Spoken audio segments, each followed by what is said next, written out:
তিস্তা মহাপরিকল্পনা বাস্তবায়নের দাবিতে ৫ অক্টোবর পদযাত্রা সহ ৩ দফা কর্মসূচি ঘোষণা করেছেন তিস্তা নদী রক্ষা আন্দোলনের প্রধান সমন্বয়কারী অধ্যক্ষ আসাদুল হাবিব দুলু।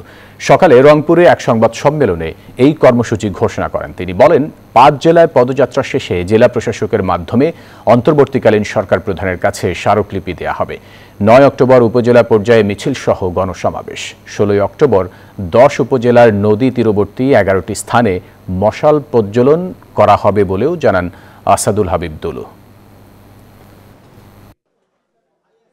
পাওয়ার চায়না তো ইতিমধ্যে আমাদের ৫ জেলা গণশুনানিতে অংশগ্রহণ করেছে এবং উপদেষ্টা রেজওয়ানা হাসান যখন কাউনিয়া এসেছিল তখন তিস্তা নদী রক্ষা আন্দোলনের প্রচুর লোক সেখানে দাবি উত্থাপন করেছে। আমরা এখন পর্যন্ত ঢাকায় কোনো কর্মসূচি ঘোষণা করি নাই, তবে ভবিষ্যতে করার পরিকল্পনা আমাদের আছে। বান্ডেল থাকলে প্রতি সেনমানিতে টাকা বাঁচবে। বিকাশ সেনমানি বান্ডেল কিনে জিতুন প্রতি লেনদেনে।